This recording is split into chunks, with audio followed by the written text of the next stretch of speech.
As of late July 2025, there is no confirmed or finalized agreement between India and Russia for the purchase of 42 Su-57 and 50 Su-35 fighter jets under the Make in India initiative with complete transfer of technology. The claim that such a deal has been signed originated from a social media post and has since circulated across various platforms. However, no official statement has been released by the Indian Ministry of Defence, the Indian Air Force, or any Russian government body to support the authenticity of this information. India's defence procurement process is highly structured, deliberate, and transparent.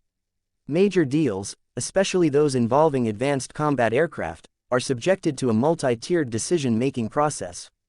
This includes initial staff requirements being formulated by the services, in this case, the Indian Air Force, technical and financial evaluations by the Ministry of Defence, approval from the Defence Acquisition Council, and eventually clearance from the Cabinet Committee on Security. Until these steps are publicly acknowledged or confirmed through official channels, any such deal remains speculative. The proposal from Russia regarding the Su-57E and Su-35M fighters has been a subject of informal discussion over the past year. The Su-57E, the export version of Russia's fifth-generation fighter jet, has been offered with a package that includes technology sharing and licensed production rights within India. According to available information, the proposal includes the possibility for India to receive early production units directly from Russia, followed by licensed assembly of additional units domestically. This offer aligns with India's long-standing Make in India policy, which prioritizes domestic manufacturing and technology acquisition.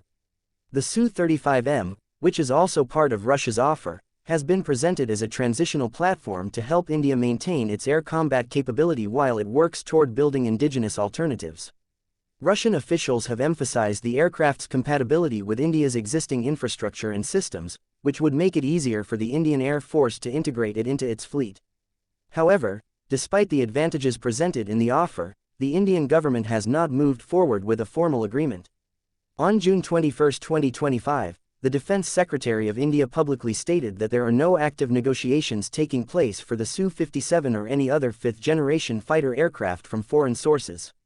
This statement directly contradicts the claim made on social media that a deal had been signed and finalized.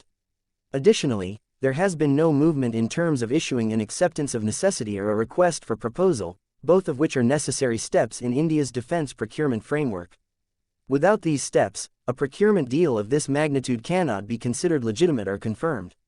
Another important aspect to consider is India's long-term commitment to building domestic capability in the field of advanced aviation. The country is heavily invested in the development of its own fifth-generation fighter aircraft, the Advanced Medium Combat Aircraft (AMCA).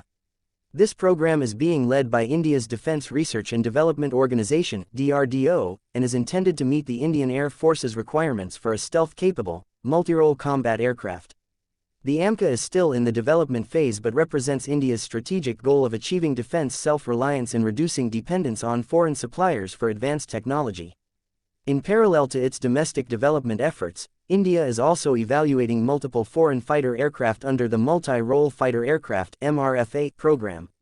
This is a competitive tender process that seeks to acquire a large number of modern fighter jets from international vendors.